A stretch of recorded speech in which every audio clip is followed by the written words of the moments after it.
Bismillahirrahmanirrahim. Assalamualaikum warahmatullahi wabarakatuh. Halo semuanya.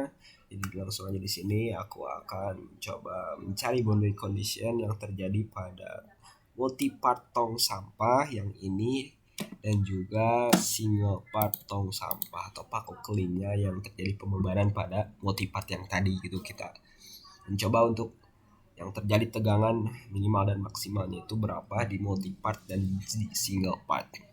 Akankah sama atau hasilnya seperti apa? Kita langsung aja coba ke multi part ya. Oke, jadi di sini ada sebuah tong sampah dengan material itu menggunakan alloy steel SS itu mulai dari semuanya ya, dari rangka, dari kotak tong sampahnya dan juga paku keling itu menggunakan alloy steel SS atau jenis besi ya, seperti itu. Kita langsung aja coba boundary condition yang terjadi, kita coba cari. Kita pakai new study, langsung ke static. Nah, ini menggunakan material alloy steel SS ya. Untuk kita coba yang pertama itu fixnya, kita klik kanan di fix, lalu pilih fix geometri.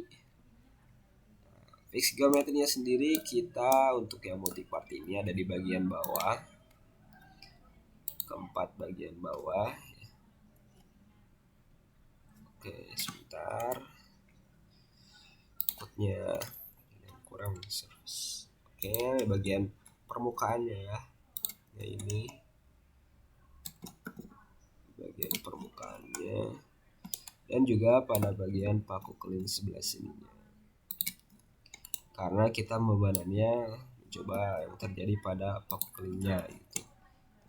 Ini fixnya ada 6, di bagian bawah 4 dan di bagian atas itu ada 2 ya. Oke, kita centang saja. Selanjutnya kita mencoba untuk melakukan pembebanan atau force. Jadi kita klik di external load, klik kanan lalu force ya. Nah, tunggu sebentar. Nah, untuk force-nya sendiri untuk yang multi-part itu secara logika itu ada di bagian bawah ini. Karena ketika kita membuang sampah ke sini, pembebanan yang terjadi itu pada bagian bawah ini. Nah, berapa sih newton atau pembebanan yang terjadi pada tong sampah ini? Jadi, aku di sini tuh pembebanan yang terjadi itu tempat sampah kosong. Tidak ada isinya. Jadi itu kita bisa hitung untuk mencari momen tong sampah kosong ini. Bagaimana sih caranya? Jadi kita secara logika kita akan membagi dua ini dan memindahkan beban ini pada poros yang ada di sini. Itu menggunakan momen ya. Gimana sih cara nyarinya? Nah, itu seperti ini ya. Jadi nanti kita harus tahu jarak setengah ini sampai setengah ini. Jadi dari sini setengah ini sampai setengah ini berapa? Yaitu ketemu sekitar 48,75 mm atau kita ubah ke meter itu sekitar 0,04875 meter. Itu untuk panjangnya. Nah, untuk panjang tong sampahnya sendiri ini sekitar 400 mili atau kita ubah ke meter semuanya menjadi 0,4. Nah, itu untuk panjang dari sini ke sini. Tapi kalau setengah itu berarti sekitar 0,2. Nah, untuk berat beban tong sampah kosongnya ini itu 0,47. Dari mana sih? Itu dari evaluate, nanti ada mass. Nah, itu klik yang bagian ini dengan material SS itu sekitar 0,47. Nah, kita bagi 2 karena kan itu pembebanan berat satu tong sampah kosong ya. Jika bagi 2 itu sekitar 0,235. Nah, setelah itu kita kalikan setengah tong sampah ini panjangnya 0,2 dikali dengan berat tong sampah setengahnya. Jadi 0,2 kali 0,235 ketemu 0,047. Nah, setelah itu 0,047 dibagi dengan jarak antara yang ini sama ini. Jadi 0,047 dibagi 0,04875 dapat 0,9641.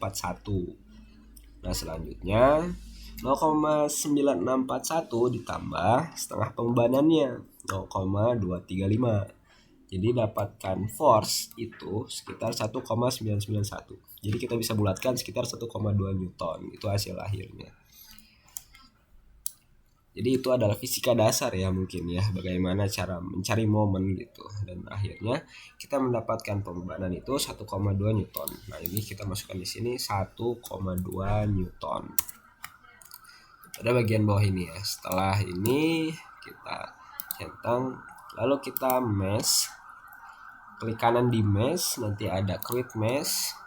Nah, untuk fine-nya sendiri itu kita fullkan. Kenapa sih di fullkan? Karena semakin full itu mesh density-nya itu semakin rumit gitu. Jadi semakin permukaannya itu semakin detail. Jadi alangkah lebih ininya kan kita nggak tahu nih kalau di SolidWorks ini berapa koma berapa. Kecuali kalau di ANSYS itu mungkin itu bisa ya kalau di ANSYS, tapi kalau di SolidWorks ini ada keterbatasan gitu.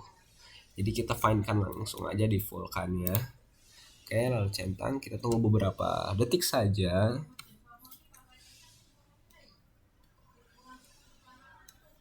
Oke, masih 81%.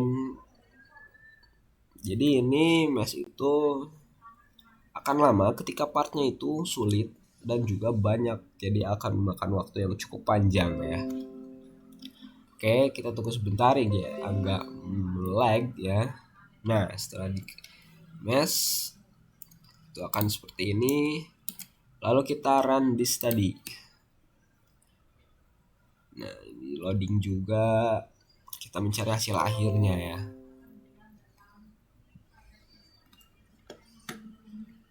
Ini masih loading juga.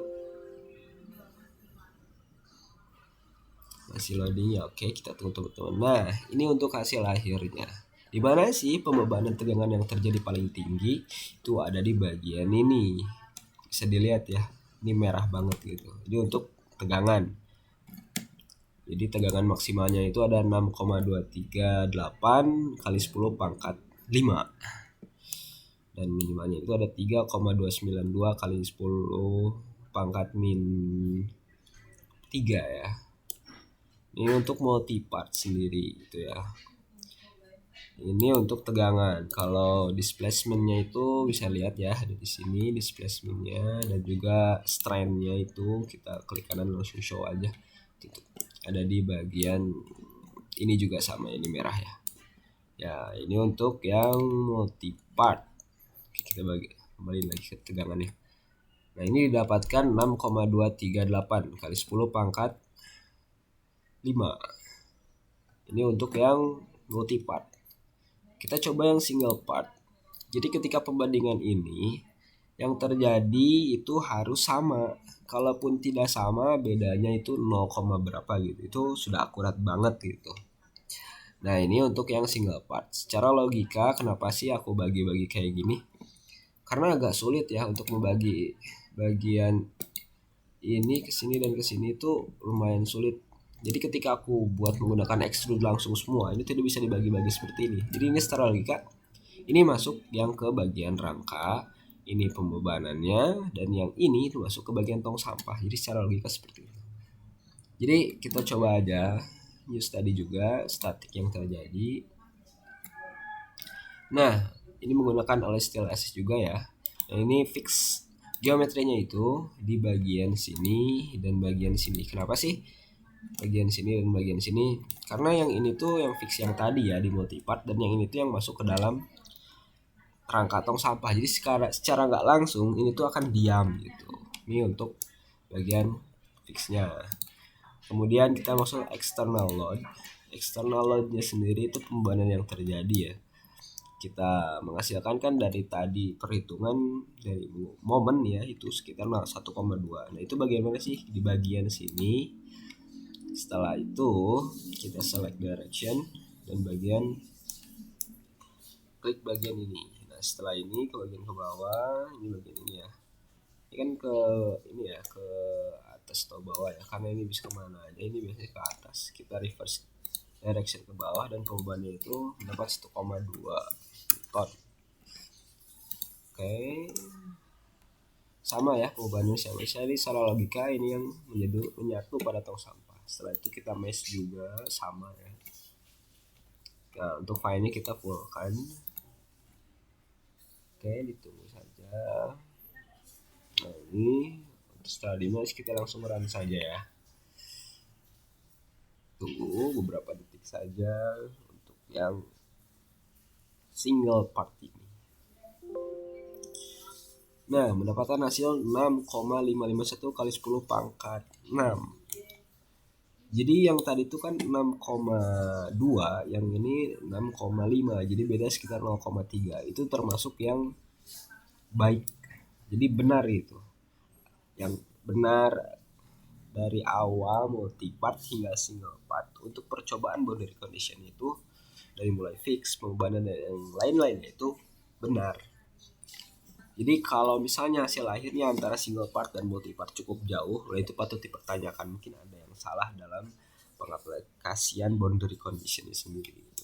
Ini sama kan tadi yang merahnya di sini dan yang merahnya juga di sini, yang ini yang single part dan multipartnya itu juga sama ya,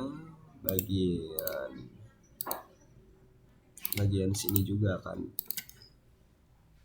Nah, jadi itu sih perbedaan boundary condition yang terjadi pada multipart dan single part, khususnya pada benda simpel seperti paku keling yang ada pada tong sampah ini.